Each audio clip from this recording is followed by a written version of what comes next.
እዙ ድምፂ ፖሊስ ኤርትራ እዩ።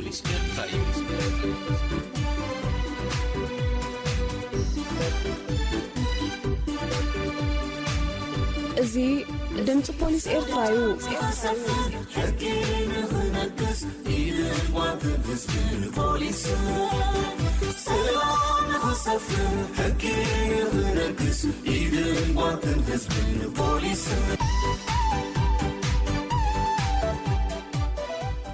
ድምፂ ፖሊስ ኤርትራ ብህዝባዊ ርክባት ፖሊስ ኤርትራ ወትሩ ሰንበት ካብ ሰዓት 10 ክሳብ 10 ፈረቓን ቅድሚ ቀትሪ ዝቐርብ ኮይኑ ከምኡውን ሶሉስ ምሸት ኣብ ድምፂ ሓፋሽን ሬድዮ ኖማን ዝድገም መደብ እዩ።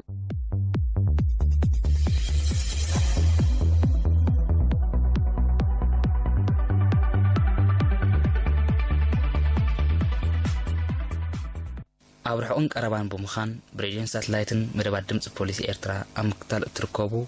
ክቡራንን ክቡራትን ሰማዕትና ከመይ ትቕንዩ? ድምፅኹም ድምፂ ፖሊስ ኤርትራ ከም ወትሩ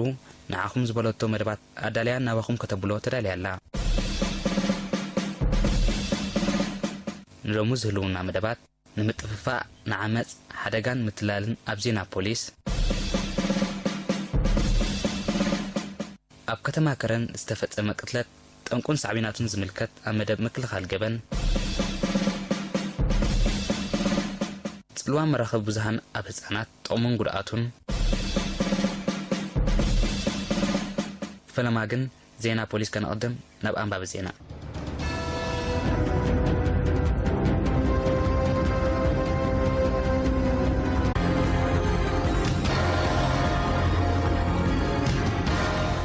سمعتنا نزع على تستدعوا سمونا وزينا بوليس حزلكم قريبا زلغو أبي الأبراهامي فلما بقندنا تبتاتو كفلم بمتفاز تغسى أب تحت قيداتيو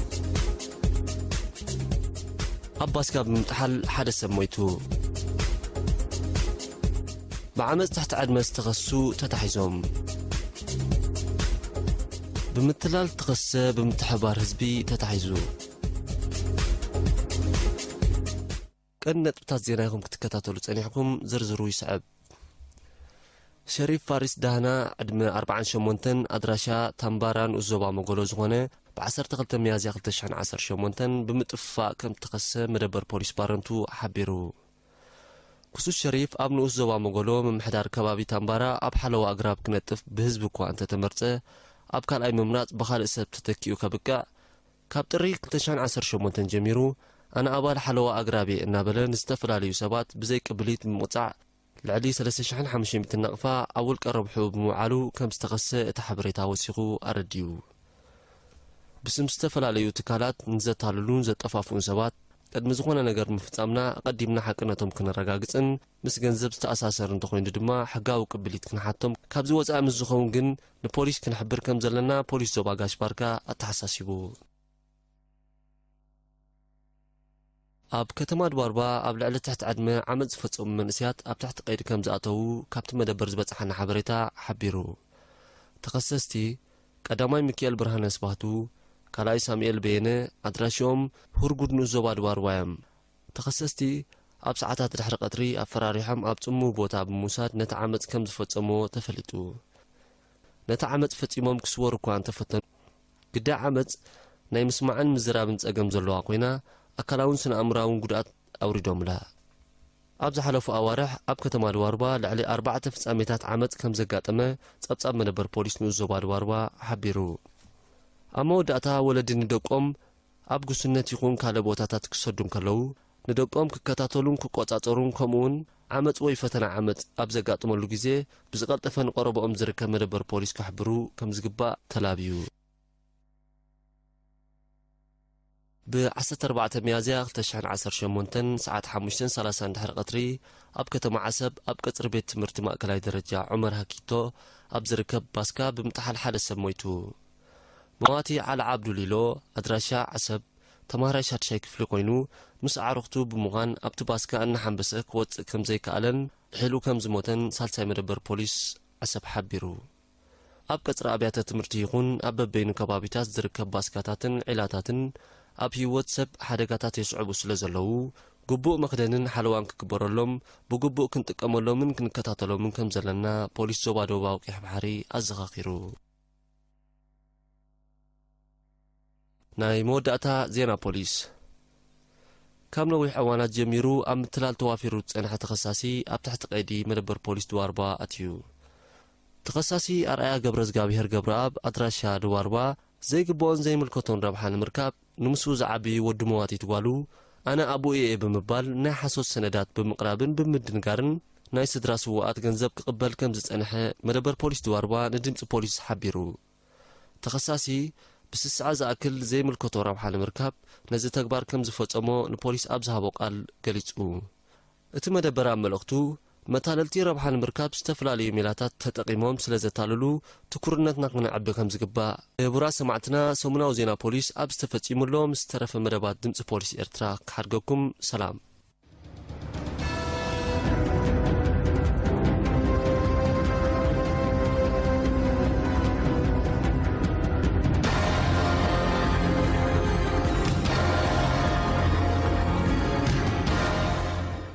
ኣብ ዓለም ብዙሓት ክቡራት ነገራት ኣለዉ።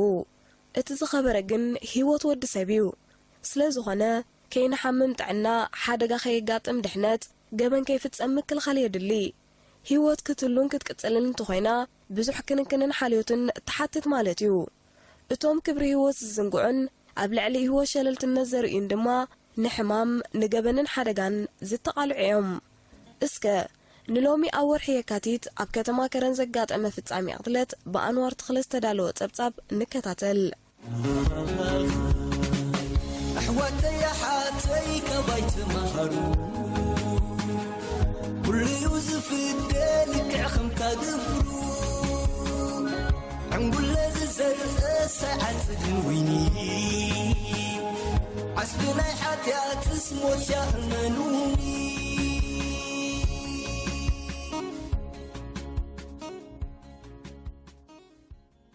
ኣበዩ እቲ ኣበር መንእሰይ መሐመድ እድሪስ ፈረጅ ኣብ ከተማ ከረን ኣብ መምሕዳር ከባቢ ባዶ ሓደ ተወሊዱ ኣብ ዓዲ ሓባብ ምስ ወላዲቱ ይዓብዩ።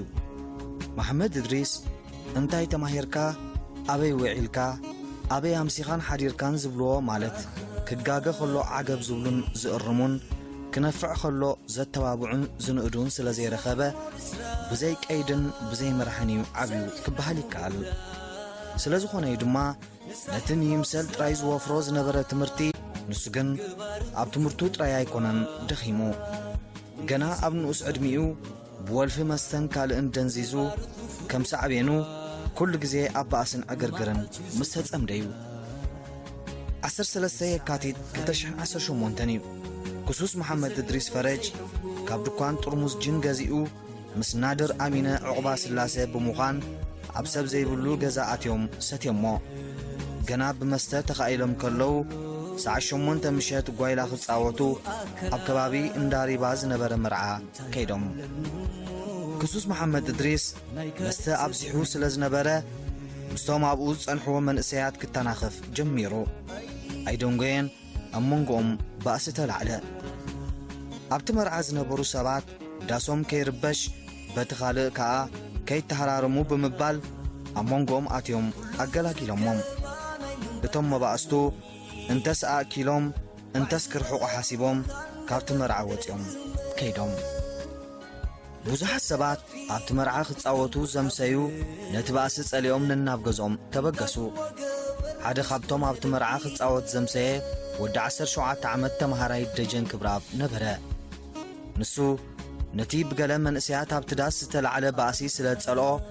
ካብቲ ዳስ ወፂኡ ንገዝኡ ተበገሰ። ብዙሕ ከይረሓቐ ናድር ኣሚነ ማለት ካልኣዩ ንመሐመድ እድሪስ ኣርኪቡ ምስዞም ዝተባእሱና ኢኻ ጸኒሕካ እናበለ ሒዝዎን ጸፊዕዎን መሐመድ እድሪስ ስዒቡ ዝኾነ ከይረጋገጸ በታ ዓጢቕዋ ዝነበረ ኻራ ኣውፂኡ ኣብ የማናይ ጎኑ ወጊእዎ ደጀን ብኸቢድ ብኻራ ተወጊኡ ደሙ እናፈሰሰ ኣብ ባይታ ወደቐ። ህሩም መሃረምቱ ከቢድ ስለ ዝነበረ ብገበርቲ ሰናይን ሆስፒታል ክውሰድ ከሎ መሐመድ እድሪስ ፈረጅ ብተግባሩ ወረ። ክሱስ ተግባሩ ስለ ዝፈልጥ ካብ ሕግን ኸምልጥ ካብቲ ቦታ ተኣልዩ ንሱ ነታ ንደጀን ዝወግኣላ ኻራ ደም ስለ ዝነበራ ኣብ ሑፃ ቀቢርዋ ናብ ከረን ጀዲድ ብምኻድ ኣብ ሓደ ሰብ ዘይብሉ ዳስ ሓዲሩ ውዒሉ 15 የካቲት ለይቲ እንዳ ሓብቱ ብምኻድ ነቲ ደም ተጸይቑ ዝነበረ ክዳውንቲ ቀይሩ መሕደሪኡ ቦታውን ቀየረ እዚ ኩሉ ዝገብሮ ዝነበረ ላዕልን ታሕትን ፖሊስ ከሒዝዎ እሞ ብሕጊ ንኸይሕተት እዩ ዝነበረ ገና ሃራሚ ከይተተሓዘ መንእሰይ ደጀን ብ16 የካቲት ኣብ ሳልስቱ ኣብ ሆስፒታል ከረን ዓረፈ ክሱስ መሐመድ እድሪስ በዚ ሓደ ምክትታል ፖሊስ በቲ ካልእ ኩነታት ናይ ዝተሃርመ ሰብ ክፈልጥ ተሓቢኡ ይጸናጸን ስለ ዝነበረ ሞት ደጀን ሓበሬታ ረኸበ ክሱስ መሐመድ እድሪስ ደጀን ሞይቱ ምስ ሰምዐ ምክትታል ፖሊስ ከም ዘይሰዶ ተገንዚቡ ኣብ ከተማ ከረን መውዓልን መሕደርን እናቐያየርካ ምጽናሕ ውሕስነት ከም ዘይሂቦ ስለ ዝፈልጥ ኣማሲኡ ካብ ከተማ ወፂኡ ንሩባዕ አንሰብ ኣቢሉ ኣብ በረኻ ሓደረ ወጋሕታ ተንሲኡ ንፍረዳርብ ገስገሰ ኣብኡ እውን ስለ ዘይቀሰነ ናይ ባባ ብምቕጻል ኣብ በረኻ ደቀሰ ብለይቲ ተበጊሱ ብበረኻ በረኻ ኣቢሉ ቤልታብ ዝበሃል ዓዲ በጽሕ እሞ ደኺሙ ስለ ዝነበረ ኣብኡ ሓደረ ኣብ በረኻታት ኮለል እናበልኩ ክሳብ መዓሲ ካብ ፖሊስ ክሕባእ ብኸምዚ ኣገባብ ክትሓዚ ኢሉ ስለ ዝሰግአ መንገዲ ዝፈልጡ ሰባት ረኺቡ ስግረዶብ ብምኻድ ኣርሒቑ ክጠፍእ ወሰነ መደቡ ኸሳልጥ ማለት ዘስግሩ ሰባት ከጣይቕ ከተማ ኣፍዓበት ኣትዩ ሓንቲ ለይቲ ሓደረ ኣስገርቲ ረኸበን ኣብ ግዝግዛ ከም ዝርከቡ ግን ሓበሬታ ረኽበ ኣፍዓበት ገዲፉ ግዝግዛ ኣተወ ምስ ኣስጋራይ ክሰግር ከም ዝደሊ ገለጸሉ ኣስጋራይ ተቐቢሉ ክሰልጠካ እንተኾይኑ ከረን ተመሊስካ ከማኻ ዝሰጉር ሰባት ኣለዉ ንዓኣቶም ምስ ኣምጻእካዮም ኣብ መንጎኦም ንዓኻ ብነጻ ክወስደካ ኢሉ ንከረን ክምለስ ኣዘዞ ካብ ከረን ናሃደምኩስ ንከረን ክምለስ ኢሉ ሰንበደ ካብኡ ዝሓይሽ ኣማራፂ ስለ ዘይነበሮ ግን ንኽሰልጦ ዝተባህሉ ክገብር ወሰነ እዛ ካርድ ቴሌፎን እቱ ምስ በልካ ትጥቀመላ ኢሉ ናይ ጎድና ካርድ ቴሌፎንን ንመግቡ ዝኸውን ገንዘብን ሂቡ ጥንቃቐ ክገብር ተላብዩ ኣፋንዎ ኪድ ውዒሉ ንሓዲሩን ኣብ ኣፍ ደገ ከረን በፂሑ ዝፈልጥዎ ኸይርእይዎ ብዓብዩ ፖሊስ ከይረኽብዎ ርእሱን ገጹን ሸፊኑ ምስ ኮብኮብቲ ከብትን ጤለበጊዕን ተመሳሲሉ ብሎኮ ከረን ኣተወ መሬት ኣጸልምት ኣቢሉ ኣብ ናይ ጎደና ቴሌፎን ዝርከቦ ቦታ ኸደ ካርድ ጎደና ተጠቒሙ ነቶም ክወስዶም ዝተኣዘዞ ከኣኻኽቦም ቴሌፎን እናደወለ ተታሕዘ ድሕሪ ናይ ኣስታት ክልተ ቅነ ኣብ ከተማን በረኻን ኮለል ብ25 የካቲት ክሱስ መሐመድ እድሪስ ፈረጅ ተታሒዙ ነቶም ዝሓዝዎ ንምድንጋር ስሙን ኣድራሽኡን ቀይሩ ኣታሊሉ ዘምልጠሉ ኣገባቡን ፈቲኑ እዩ ብዝተኣከበ ሓበሬታን ብዝተኻየደ ምክትታልን ዘምልጠሉ መንገዲ ስለ ዘይነበረ ግን ኣብ መወዳእታስ እወ ንደጀን ዝቐተልኩ ኣነ ካብ ሕጊ ክስወርን ከታልልን ምፍታነይ ደጋጌ ክበል ቃለ እምነቱን መርመርቲ ፖሊስ ሂቡ ብዘይካ ክሱስ መሐመድ እድሪስ ብዘይ ሕጋዊ መንገዲ ሰባት ኣብ ምስግጋር ዝተዋፈሩውን ብሕጊ ተሓተት እዮም أحواتي حاتي كبيت مهرو كل يوزف الدالك عخم كزر ساعة دنويني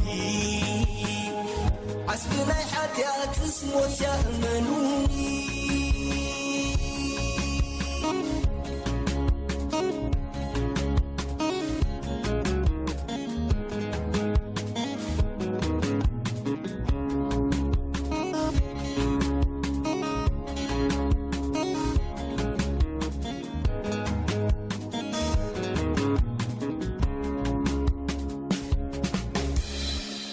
خدا ቆልዓ ብንእሱ ቆርበት ብርሕሱ ዝብል ምስሊ ኣበው ንመን ተመሲሉ ኣበዩ ተኣበር ማኣሱ ተኣበር ዝቐለለ ነገር ምውላድ እዩ ዝኸበደ ነገር ናይ ወላድ ሓላፍነት ተሰኪምካ ንውላድካ ብኣገባብ ምዕባዩ ዝቐለለ ነገር ንውላድካ ባኒ ወይ ቅጫ ምቕራብ እዩ ዝኸበደ ነገር ከም ወላድ ሓላፍነት ተሰሚዕካ ንውላድካ ክብርታትን ስነ ምግባርን ሕብረተሰብ ከም ዝፈልጥን ከም ዘኽብርን ምግባር እዩ ደቅና ንኣተዓባቢኦም እዮም ዝመስሉ መጻኢ ዕድል ደቅና ዝህነጸሉ ናይ መጀመርታ ቦታ ስድራ እያ ስለዚ መጻኢ ደቅና ኣብ ኢድና እዩ ክርዳድ ዘርእካ ጽሩይ ምሕፋዝ ዝከኣል ኣይኮነን ስለ ዝኾነ ጽሩይ ዘርእና ጽሩይ ክንጽባሕ ሓላፍነት ክንስንከም ኣሎና መዕበያ ምስ ዝጐድል ኩሉ ስለ ዝጐድል ደቅና ብዘይካ ከብዲ ዝመልእ እኽሊ ዝባን ሰትር ክዳን መንፈስ ዘሐይል ንሎምን መጻእን ዘገልግል ክብርታት ንዕጥቆም ስለዚ ንሕና ነተዓባብያና ኢና ንመስል ደቅና ድማ ንሕና እዮም ዝመስሉ እዚ እንተኾይኑ ተሓቂ ወለዲ ብእዋኑ ንደቅና መንገዲ ፍልጠትን ምዕባለን መንገዲ ክብርታትን ስነ ምግባርን ከነትሕዞም ኣለና ክብሪ ህይወት ክርድኡ ክንምህሮም ኣለና ገበን ዝከላኸሉ ኣብ ድሕነት ዝኣምኑን ድሕነት ዘኽብሩን በራዊ ሓላፍነት እዩ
What's wrong to love?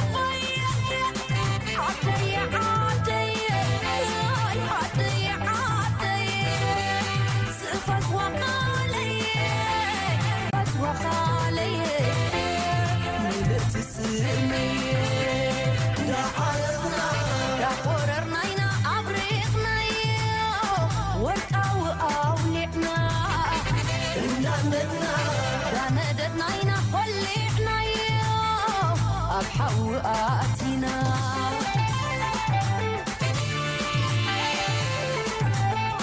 لمتايني عدي كبار موناي زدفاني لمتايني عدي مبار سيارة بربني نسخ مالات أنا مدي خوينوني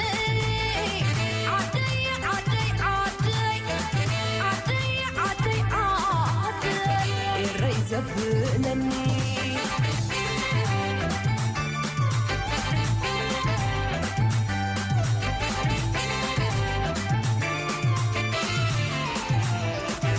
إيري عدي سورة عدي سورة سلتني عاقر عدي كبلك سوعان واتروت سلفايا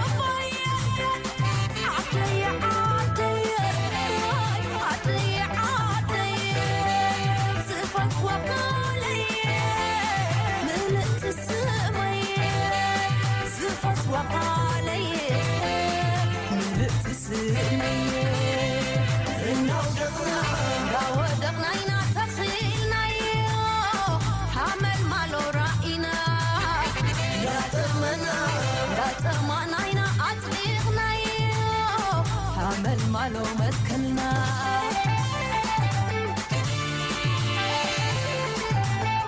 نمتايني عدي كبار موناي زدي مبار سيارة بربني مسخ مالات أنا ندي خوينوني عدي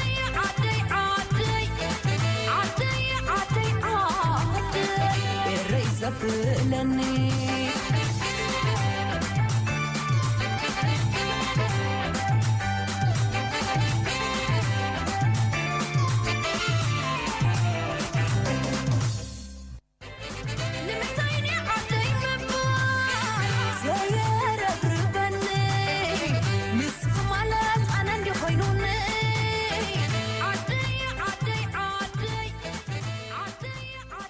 ጽልዋት ጠቃቅማ መራኸብ ብዙሃን ኣብ ምዕባለ ህፃናት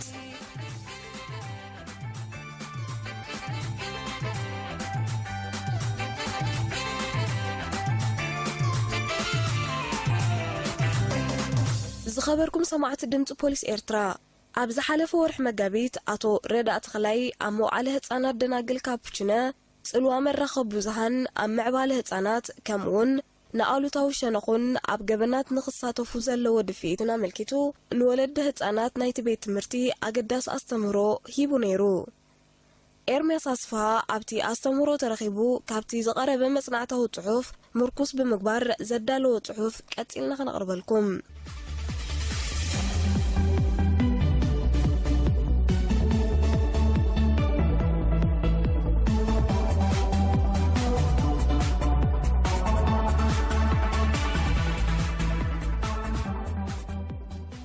ኣብ ቀጻሊ መደብና ድማ ምስ ኣቶ ረዳእ ተኽላይን ርእሰ መምህርቲ ቤት ትምህርቲ መዋለ ህፃናት ደናግል ካፑችኖን ብዛዕባ ጽልዋ መራኸብ ብዙሃን ኣብ ህፃናት ዘጋጥሙ ኣሉታዊ ተርእዮታትን ብዝምልከት ዘካየድናይ ቃለ መጠይቕ ከነቕርበልኩም ምዃን መራኸብ ብዙሃን ብግቡእ ኣገባብ እንተደኣ ተጠቂምናሉ ኣብ ምዕባለ ህፃናት ብዙሕ ረብሓታት ኣለዎ። ገለ ካብኡ ንምዝንጋዕ ቋንቋ ንምምሃር ምስ ሓደሰ ሓሳባትን መዞታትን ንምልላይን ኣፍ ደገ ይኸፍት። ብሓፈሻ ኣብ ኣካላዊ ስነ ኣእምሮውን ማሕበራውን ምዕባለ ህፃናት ኣገዳሲ ተራ ኣለዎም። ብኣንጻሩ መራኸብ ብዙሃን ማዕረቲ ኣብ ምዝንጋዕን ምምሃርን ህፃናት ዘበርክቶ ተራ ብመፅር ዕድመ ህፃናት ብኣገባብ እንተዘይተጠቂምናሉ ኣብ ኣካላዊ ስነ ኣእምሮውን ማሕበራውን ምዕባለ ህፃናት ኣዕናዊ ሳዕቤናት ክህልዎ ይኽእል። ገለ ካብቲ ኣሉታዊ ጽልዋታት ንምጥቃስ ቴሌቭዥን ብቐጻሊ ብዛዕባ ህፃናት ግዚኦም ኣብ ካልኦት ኣገደስ ንጥፈታት ከም ፀወታ፣ ቋንቋ ምዝራብ፣ ምልምማድ፣ ምንባብ ምስ መዛኑ፣ ስድራ ቤታዊ ምልላይን ምዝንጋዕን፣ ዛንታ ምንጋር ወዘተ ይድርትን ካብ ዝኾነ ማሕበራዊ ህይወት ይንጽልን። ኣብ ቀረባ እዋን ኣብ ካናዳ ብሓካይም ህፃናት ኣብ ህፃናት ዝተገብረ መጽናዕቲ ከም ዝሕብሮ ብዘይ ቁጽጽር ወለዲ ህፃናት ካብ 1 ክሳብ 2 ሰዓታት መዓልታዊ ቴሌቭዥን ዝከታተሉ ህፃናት ኣብ ትምህርቲ ዝህልዎም ተገዳስነት ብልዑል መጠን ከም ዘጉድል ይሕበር ብቴሌቪዥን ዝፍኖ ናይ ዓመፅን ቅትለትን ፊልምታት እናወሰኸ ይኸይድ ከም ዘሎ ዓመታዊ ብዙሓት ህፃናት ዓለምና ናይ ዓመፅን ቅትለትን ፊልምታት ከም ዝዕዘቡ መጽናዕታዊ ጽሑፋት ይገልጹ ብፍላይ ጉነፃዊ ፊልም ንዝዕዘቡ ህፃናት ዓመፅትን ቁጣዓትን ክኾኑ ጽልዋታት ክሕድር ከሎ ንገሊኦም ድማ ፈራሓትን ጃጀውትን ርእሰ ምትእማን ዘይብሎምን ንክኾኑ ይደርኽ ህፃናት እቲ ዝርእይዎ ፊልም ዘሰንብድ ምስ ዝኸውን ለይቲ ባህሪሮም ድቃስ ክስእኑ ዘይንብሩ ባህሪ ከማዕብሉን ይኽእሉ ብዘይካዚ ምስ ዕድሚኦም ዘይከይድ ፊልምታትን ኮሜዲታትን ብምዕዛብ ዘይእሩም ቃላት ክደግሙ ዝውዕሉ ህፃናት እውን ውሑዳ ኣጠቃቅማ ኣጽዋር ዝተኣሳሰር ምስ ዝኸውን ከኣ ሳዕቤናቱ ኣዝዩ ሓደገኛ ንምቁፅጻሩ ኣጸጋምን እዩ ህፃናት ባህሪ ኣጽዋር ንምፍላጥ ብዙሕ ከም ዝህንጠዩን ንምፍታኑ ዕድላት ከም ዘናድዩን ኣብ መንጎ ሓቀኛን ናይ ሓሶት ኣጽዋርን ዘሎ ፍልሊ ክፈልጥዎ ስለ ዘይክእሉ ከም ቅትለት ዝኣመሰሉ ገበናት ይፍጽሙ ልዕሊ ኩሉ ቀንዲ ውሉፋት መሳኹቲ ቴሌቪዥን መደባት ጽዩፍ ልምድታት ሽጋራ መስተ ዓመፅ ስለ ዝኾኑ ህፃናት ደቅና ዝከታተሎ ፕሮግራማት ክንፈልጥን ሰዓታት ቲቪ ክንድርትን ይግባእ ንኣብነት ድሕሪ ሰዓት 8 ምሸት ዝፍኖ መደባት ቲቪ መብዛሕትኡ ምስ ዕድመ ህፃናት ዝኸይድ ስለ ዘይኮነ ዝርእዩሉ ግዜ ምድራት ወለዲ ልዑል ተራ ክጻወቱ ከም ዘድሊ ናይ ህፃናት ክኢላታት ይገልጹ ቪድዮ ሙዚቃ ቪድዮ ዝዝርግሓሉ ፊልምታት መብዛሕትኡ ግዜ ንዓቕሚ ኣዳም ዝበፅሑ መንእሰያት ዝዓለመ ስለ ዝኾኑ ልዕሊ 75 ሚእታዊት ምስ ፆታዊ ፍጻሜታት መስተን ሽጋራን ዝተኣሳሰሩ ስለ ዝኾኑ ኣብ ህፃናት ዘመሓላልፍዎ መልእኽቲ ኣዝዩ ኣዕናዊ እዩ ስለዚ ቪድዮ ክሊፕ ዝዝርግሑ ፊልምታት ወለዲ ኣቐዲምና ክንፈልጦምን ምስ ዕድመ ደቅና ክንዛምዶምን ይግባእ ኣብ ዝበዝሐ ቪድዮ ክሊፕ ኣብ ልዕሊ ደቂ ኣንስትዮ ዝግበር ገበናዊ ዓመፅ ስለ ዝርአ ኣብ ፆታዊ ማዕርነት ኣሉታዊ ኣጠማምታ ክሕድረሎም ስለ ዝኽእል ብመንፅር እዚ ክንምርምሮን ክንቆፃፀሮን ይግባእ ጸወታ ቪድዮ ጌም ጸወታ ቪድዮ ኣብ ምዝንጋዕ ምብልሓትን ህፃናት ኣገዳሲ እዩ ተመራመርቲ ህፃናት ብቐጻሊ ጸወታ ቪድዮ ዘዘውትሩ ህፃናት ዝሓሸ ብልሒ ከም ዘለዎም እኳ እንተሓበሩ ጭካነን ዓመፅን ዝትሕዝቱ ጸወታ ቪድዮ ግን ካብ ረብሕኡ ጉድኣቱ ስለ ዝምዘን ህፃናት ደቅና ዝፃወትዎ ጸወታ ወለዲ ብግቡእ ክንፈልጦን ምስኡ ብምዃን ክንዕዘቦን ይግባእ ኢንተርነት ኣብዚ ዘመናዊ ዓለም ኢንተርነት ቀንዲ ማዕከን ሓበሬታን ርክባትን እዩ ብግቡእ እንተተጠቂምናሉ ከዓ ክንመሃረሉን ክንዘናግዓሉን ንኽእል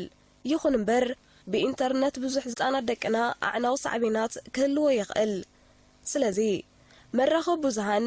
ኣብ ኣካላዊ ስነ ኣእምራውን ማሕበራውን ምዕባለ ህፃናት ኣገዳሲ ተራ እኳ እንተለዎም ብዘይ ምቁፅፃር ወለዲ ምስ ዕድሚኦም ዘይከይድ ፊልምታት ምዕዛብ ካብ ጥቕሙ ጉድኣቱ ከም ዝምዘን ኣብ ገበናት ንኽሳተፉ ሕማቕ ጽልዋ ከም ዝገድፍን ተገንዚብና ደቅና ብመንፅር ዕድሚኦም ክዕዘብዎ ዝግባእ ፊልምታት ክንፈልጦምን ክንፈልዮምን ሰዓታት ኣጠቓቕማ ፊልም ክንድርትን የድሊ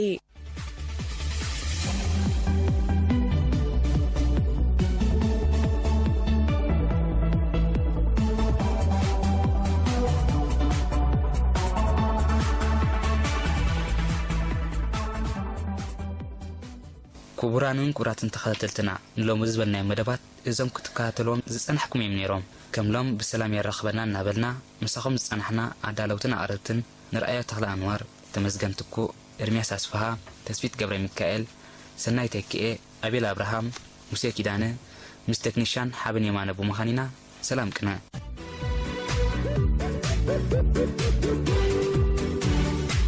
كتليتم كيس الخيرو يا عرما مركدو سلام كسفنا